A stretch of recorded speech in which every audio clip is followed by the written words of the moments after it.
Hey, what's going on, y'all? It's me coming at you again with another video. All right, now some of you may wonder or are wondering why is this fight even taking place here?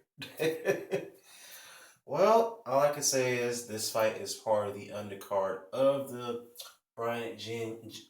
Is actually part of the undercard of the Bryant Jennings versus Luis Ortiz heavyweight fight that's coming up tomorrow night. Now, Joshua Clottey, the former IBF welterweight champion who defeated Sam Judah by technical stoppage, as I call it, uh, he's coming in at 39-4 with 22 KOs. He's going up against Gabriel Rosado, 21-9 with 13 KOs. All right. Now, if y'all don't remember Joshua Clottey was a guy again who beat Sam Judah for the IBF title. He held it briefly. He has fought the likes of Tony Margarito, lost in a courageous effort because he injured himself in that fight. And if you ask me, I think he would have beaten Margarito if he didn't break his I think it was his left hand that he broke in that fight, but he was hitting Margarito with some vicious shots um, to the body, whatnot. But again, if he didn't get injured, he would have gotten the upper hand. But he also was the guy who participated in that grossly boring fight with Manny Pacquiao at the in 2010 at the Alamodome in San Antonio, and obviously HBO got very upset with him by that performance, and they decided to cut his contract. And since then, he's had his highest payday at that point. He had taken like a 3-4 year hiatus. He comes back. He gets a fight against Anthony Mundine at 154, and he embarrassed Mundine. I mean, knocked him down 5 times in that fight, made him look stupid. I mean, it was just embarrassing to see Anthony Mundine go through that situation and absorb that punishment that he took from Clottey. Very embarrassing. So, at one point, he was supposed to fight Canelo Alvarez, but for some reason, that fight didn't get made. So, I don't know if Canelo pulled out or I think it was an injury. I'm sorry. I think it was an injury. Yeah, he pulled out because of an injury to his ankle or something like that. I don't know. That's what's been said. But he did after the Munir fight. Instead of getting the Canelo fight, he fought Jorge Silva, beat him in a decision in 10 rounds.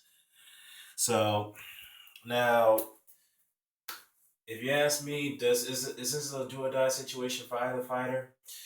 I would say not so with Joshua Clottey because I think he'll still be ranked if he happens to lose, which I doubt.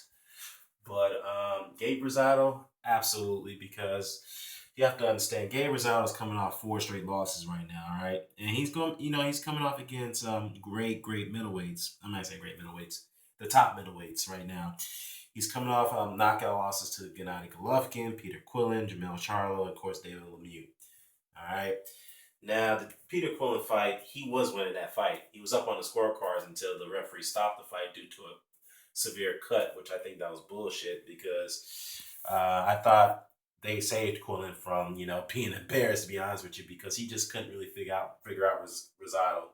And the thing about Rosado is that he does have a very he's a come forward fighter, flat footed, but it's kind of awkward style the way he fights. But again, the thing about him, he's also a human punching bag. So, uh, well, I mean, he's a nice kid.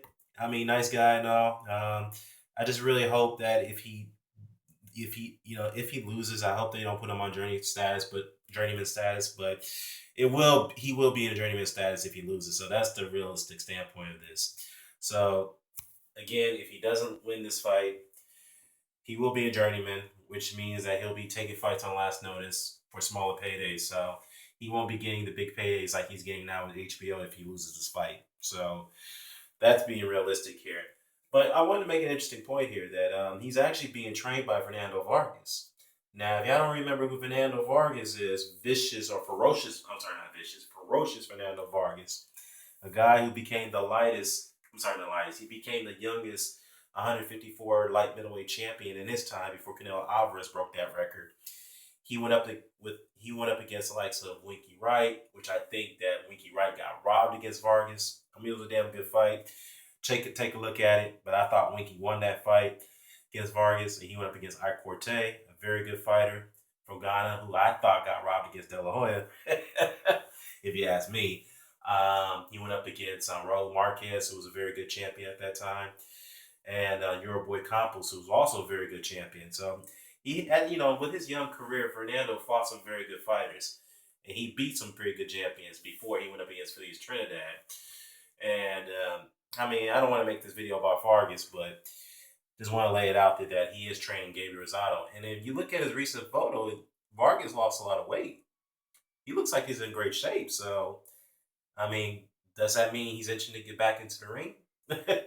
I don't know. I mean, just speculation. Just speculation. But, I mean, take a look at the recent photo and you tell me what you think about Fernando Vargas. But anyhow, stylistically, Joshua Clottey is a much better fighter. I mean, very good inside fighter, blazing hand speed, and knows how to throw some vicious body shots, whatnot. I mean, he can break you down. He can bust you up real good in the inside. But the only thing Gabe Rosado could do if he can win this fight is just keep him from a distance, fight him from the outside. That's the only way he can do it. But I don't see Gabe Rosado being a good outside fighter. So, um, with that said, I'm going with Clottey. Stoppage. I mean, maybe a RTD, a stoppage, due to cuts or whatnot, because Gabe Rosado is a known bleeder. That's well evident. So, should be an interesting fight. Oh, by the way, it's at a catch weight 158.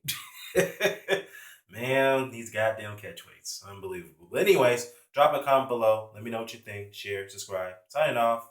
Peace.